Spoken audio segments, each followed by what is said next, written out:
Good afternoon guys and welcome back to my YouTube channel. My name is Sherwin and I just want to share some knowledge and ideas on how to manage anxiety and panic attack. So today is December 5, 2024. Sobrang lamig guys. Kung makikita nyo, naka-jacket ako. Doble-doble yan, naka-sweater, tas t-shirt na ako. Kanina naka-bonnet pa ako, no? Well, today dito sa place ko is negative 2 degrees Celsius. Kanina habang nagla-lunch ako, doon ako sa may kitchen area kumakain. Musok yung bibig ko, sobrang lamig. Talagang naninibago ako ngayon sa weather condition dito sa Japan, no? Lamig talaga, sobrang lamig na. So by the way guys, onting kwentuhan lang tayo about anxiety disorder, no? Sa totoo lang, na-miss ko kayo. Actually, yesterday, plano ko talaga gumawa ng panibagong video para sa inyo. Kaso, kahapon kasi ang dami ko rin ginawa. Naglaba, tapos nagluto, may meeting rin ako ng hapon sa trabaho. Ayan, so hindi ako nakagawa ng video dahil wala akong oras. So by the way guys, today, onting kwentuhan lang tayo about anxiety disorder, no? Siguro may share ko na lang rin sa inyo yung personal experience ko. Kasi lately, sa totoo lang, ang dami kong mga tawag dito. Ang dami kong realization, no?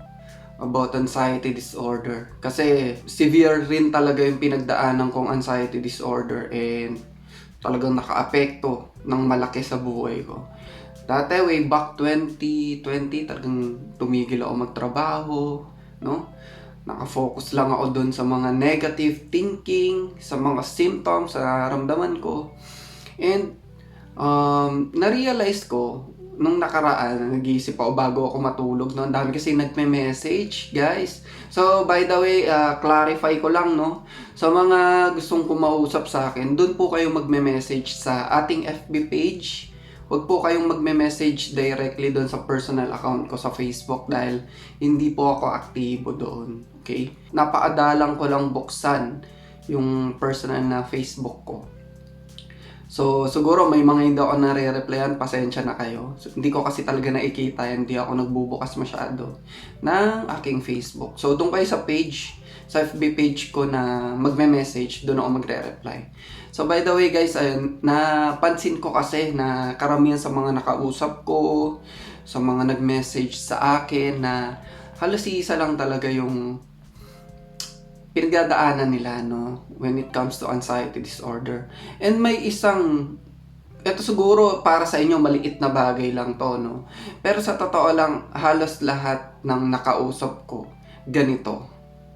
Okay, no, ito yung nakakalimutan nila na magpasalamat, no, sa mga positive side na na-experience pa rin nila sa araw-araw, no. Well, alam naman natin na kapag tayo may anxiety disorder, yung sole focus of attention natin andun na lang sa negativity, no. Paulit-ulit na lang yung mga negatibong bagay nung pumapasok sa isip mo, whether it's your future, pwedeng sa mga symptoms na nararamdaman mo, yung constant negative thinking, no? Yung excessive worry about yourself, about your family, about your future. Ganyan kasi mostly yung na-experience ng mga nakakausap ko when it comes to anxiety disorder, no? Pero alam nyo ba guys na para gumaling kayo sa anxiety disorder, kailangan kasi baguhin nyo rin yung way kung papaano kayo mag-isip. Okay? Sa paanong paraan, no? Alam nyo kasi sa totoo lang dahil masyado na tayo nakafocus sa ating mga symptoms, sa ating mga problema na nararamdaman, no? Nakakalimutan na natin na pansinin yung mga good side, no?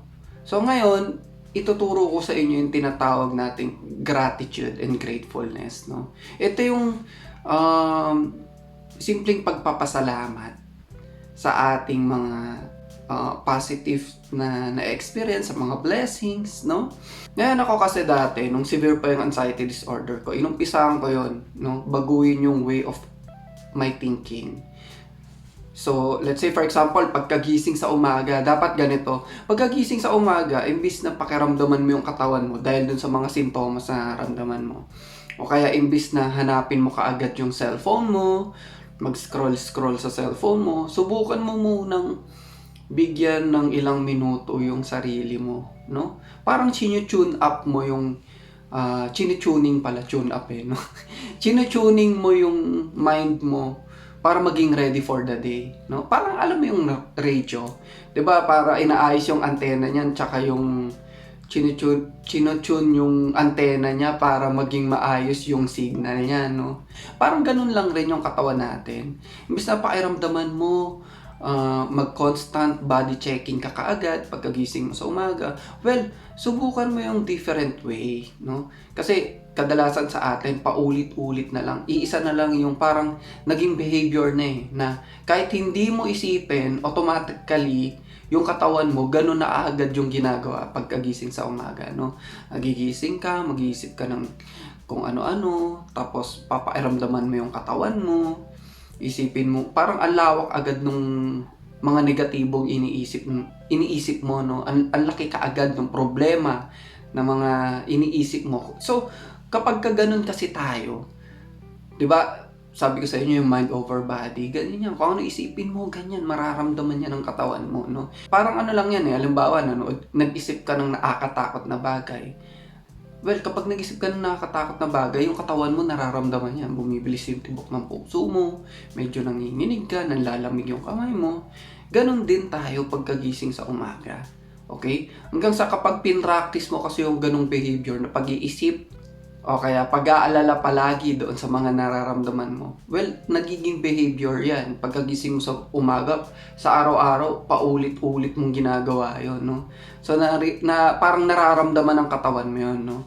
So, imbis na gano'n ang gawin mo, bigyan mo muna ng ilang minuto yung sarili mo bago ka bumangon, no? Magpasalamat ka muna sa mga blessings na natatanggap mo, no? Yung tinatawag nating gratitude.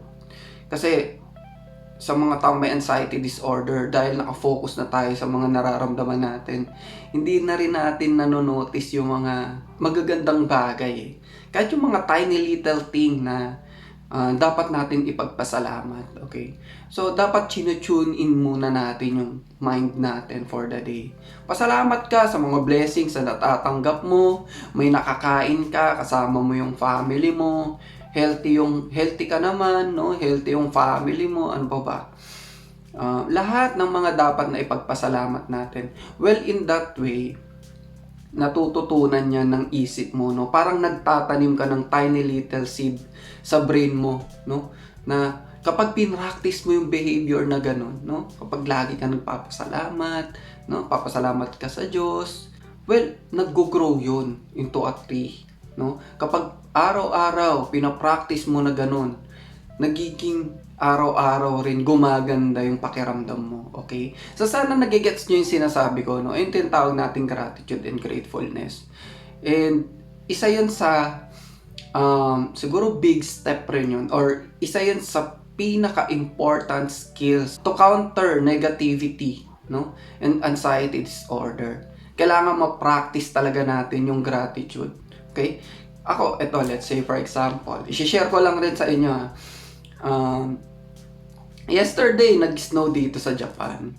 And first time ko na makakita ng, maka-experience and maakita ng snow personally. Na ganun pala yung pairamdam na nag-snow. So, alam nyo ba na sa mga ganung simple thing, nararamdaman rin ang katawan natin yung alam mo yun, yung parang nagiging simple ka, parang nagiging mababaw ka, mababaw yung kaligayahan mo. Okay? Kaya for me, isa sa nakapagpa-improve sa akin is yung talagang ina-appreciate ko. Kahit yung mga bagay, yung mga simpleng bagay na makakapagpangiti sa'yo, makakapagpasaya sa'yo. Okay? Pina-practice ko everyday, napansinin yung mga maliliit na bagay na nakakapagbigay ng good mood sa akin. Okay? Nagets nyo yun? So, let's say for example, nag-snow lang kahapon. Talagang ine-enjoy ko yun. Lalabas ako, videohan ko, tapos parang ina-appreciate ko talaga na this is something new for me. No, masarap sa pakiramdam na makakita ng snow, malamig, ganito, ganyan. Although sa mga Japanese, ayaw nila na nag-i-snow. Yan, hate nila yan, lalo na yung mga matatanda. Pero, para sa atin, for me, sa mga may anxiety disorder, kailangan matutunan nyo rin na pansinin yung mga maliliit na bagay na makakapagpasaya sa inyo. Okay? It is because tuwing nagiging masaya tayo, tuwing natututunan natin na maging simple, natututunan natin na sumaya sa mga maliliit na bagay or pansinin yung mga maliliit na bagay na nakakapagpasaya sa akin. Sa atin, gumaganda yung kalooban natin. Masarap sa pakiramdam, maganda sa isip, maganda sa puso. Well, in that way, unti-unting nag-heal yung anxiety wound natin sa katawan. Okay? So, ano pa ba? Ako, pinapractice ko na maging positive everyday. Lalo na nung severe pa yung anxiety disorder ko. So, in what way? No? Well, sabi nila, based on the study, good for your mental health daw. Kapag maganda yung relationship mo sa iba, sa family mo, sa friends mo, sa coworker mo. Okay? O kaya kapag nagsasalita ka ng mga magagandang bagay sa kanila, good for your mental health yun. So, halimbawa ako, papasok ako sa trabaho, kahit yung mga simple greetings, no? Greet mo yung mga coworker mo, kaya yung boss mo, no? Kaya yung wife mo, o kaya yung kapatid mo, kaya yung nanay, tatay mo. Yung simpleng mga ganong gestures sa kanila, maganda yon sa pakiramdam natin, no? Positive rin yun, nagbibigay ng positive mood sa atin yun. At the same time, well, parang na-appreciate rin nila yung goodness mo, okay? So, maganda na pinapractice natin yung mga ganun. Kahit na yung, halimbawa, nagpasalamat sa'yo yung friend mo dahil ganito, ganyan, in-appreciate mo yung hard work nila for this day, no? Yung mga ganyang bagay, isa yan sa nakapagpa-recover sa akin sa anxiety disorder. Kasi madalas sa atin, tumitigil na yung mundo natin dahil sa mga sintomas na nararamdaman natin, no? Sa mga negatibo na mga nangyayari sa atin, no? Alam nyo ba na yung mga simple thing na yon, nagre-release ng happy hormones yung katawan natin sa mga ganong bagay.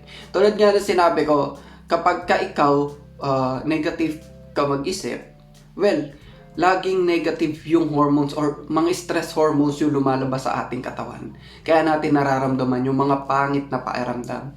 Kapag ikaw naman, pinapractice mo yung gratitude, gratefulness, being positively, yung pagiging simple, no? Pagiging mabait sa kapwa mo, pagiging matulungin mo, lahat ng positivity, well, yung mind mo, tsaka yung heart mo, masaya yan, happy yan, no? Naglalabas tayo ng happy hormones sa katawan natin. Ayun yung feel-good hormones kung tawagin. Marami yan Dopamine, no? Oxytocin, ano pa ba? Madaming klase ng hormones ng good hormones Mga stress hormones din. Yan. So, maganda sa pakiramdam yun, no? Kaya ikaw, kapag lagi ka nag-iisip ng hindi maganda, lagi ka nag-worry sa mga symptoms na nararamdaman mo, although hindi naman natin maiiwasan yan, lalo na sa may mga health anxiety disorder, well, lalo lang lalala yan, no? And sinasabi nila, no? Sabi ni Dr. Claire Wicks, yung fear 1 and fear 2, natakot ka sa simpleng naramdaman mo, ayun yung fear 1, yung fear 2, ginatungan mo ng ginatungan, nag-worry ka, nag-isip ka, nag-catastrophize ka, na baka may sakit ka dahil dun sa mga naramdaman mo. Ayun yung fear 2. Well, lalong lalakas yung apoy, lalong papangit yung pakiramdam mo because of the adrenaline or stress hormones. Pero kung ikaw, lagi kang think positive, binabago mo yung imbis na paulit-ulit lang, ito yung palagi mong ginagawa araw-araw, no? Then you expect something new na you will recover from anxiety disorder kahit paulit-ulit lang yung ginagawa mo everyday. Well, walang mangyayari.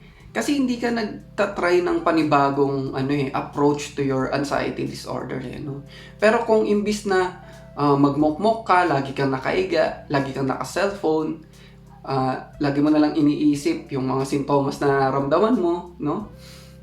Well, ganun pa rin yung mangyayari sa'yo. Pero kung unti-unti talagang binabago mo, chine-change mo yung thinking mo into a positive, malaking tulong yun. Okay? Kahit nga mag-umpisa tayo dun sa pagiging grateful, no? For everyday na nangyayari sa atin.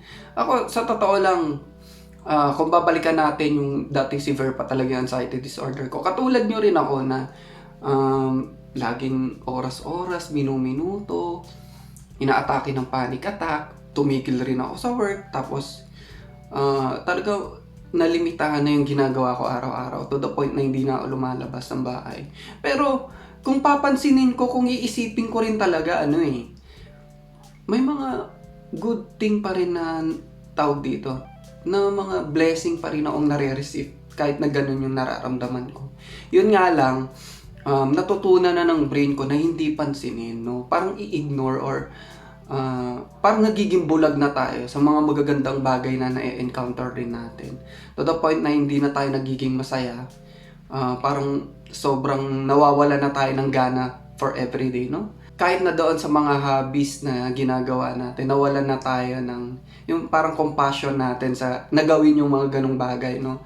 Nawala na. It is because yung sole focus of attention natin andun na lang sa negativity. Pero sa totoo lang yung pagkakaroon or yung karanasan ko na naka-experience ako ng anxiety disorder, for me right now, it's a big blessing. Sa totoo lang. Bakit? It is because natutunan ko naging health conscious ako, no? Tapos naging mental health advocate rin ako, nag-share ako ng mga videos para sa inyo. Well, sinasabi ko rin sa sarili ko na siguro kung hindi ko na-experience yung anxiety disorder, well, wala akong YouTube channel, hindi ako nakakapagbigay ng mga tips, no? Ng mga ideas about anxiety disorder.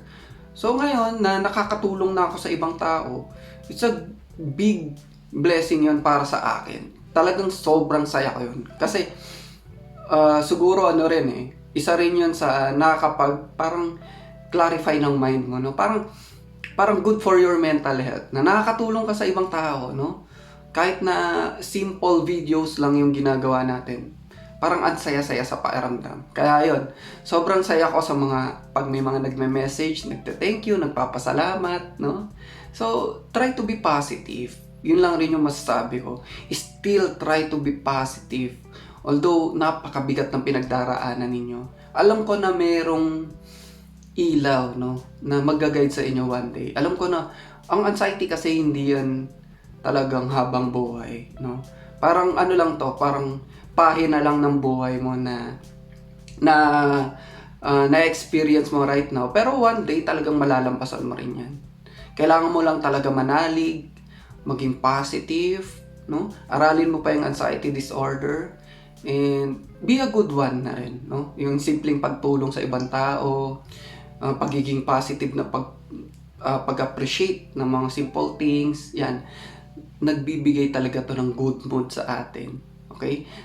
Kumbaga kung ikaw ay may anxiety disorder at natutunan mo na mag-isip ng negatibo, baga ito na yung way mo no? Parang straight way na yan. Nabulag ka na, hindi mo na nakikita yung mga positive na na-experience mo. Pero, yung simpleng pagdarasal, yung mga behavior na ganun, pagpapasalamat for everyday, no? Na meron tayong tinitirhan na bahay, meron tayong kahit papanong pera, no? May nakakain tayo, nakakakain tayo 3 times a day. Yung anak mo, yung wife mo, yung nanay, tatay mo, mga kapatid mo is healthy.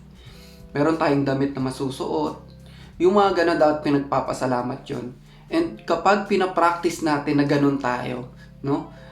Naiiwasan natin maging negatibo. Okay? Nagiging positive tayo. Well, dagdagan mo na rin na kahit papaano maging tawag dito, iwasan mo maging toxic. Okay?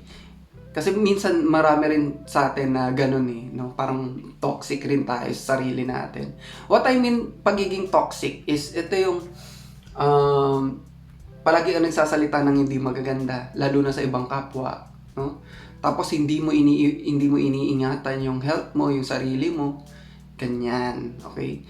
So, yung pagiging recovered sa anxiety disorder, combination niya ng physical and mental. Kailangan ayusin natin yung physical and mental natin, no? Well, sabi nga nila based on the study, kapag ikaw iniingatan mo yung katawan mo, no? Natutulog ka ng maaga, meron kang maayos na pahinga, kumakain ka ng maayos, no?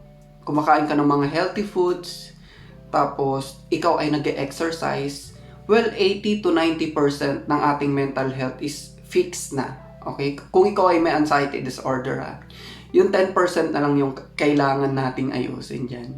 Okay? So, yun lang muna siguro yung ma-share ko sa inyo. Sobrang na-miss ko kayo, no? Yesterday talaga dapat gagawa ko, kaso wala nabitin sa oras Anong oras na natapos yung meeting namin? Parang 7. Nag-dinner na ako, nagpahinga lang, ganyan. So, ayun. Maraming salamat, no? Talagang sobrang taba ng puso ko ngayon. Na-appreciate ko yung mga thank you ninyo, yung mga nagme-message, yan. Salamat rin sa Diyos kasi nakakatulong ako sa mga simple na videos na ginagawa ko. Marami akong nare-reach out ng mga tao na hindi nakatulad ko rin yung pinagdaanan, okay? So, ayun lang muna siguro yung video natin for today. So, ayun, maraming salamat. Please don't forget to subscribe, like, and comment down below. And click the notification bell para palagi kayong updated sa aking latest upload. Yun lang po. Maraming salamat po. Bye!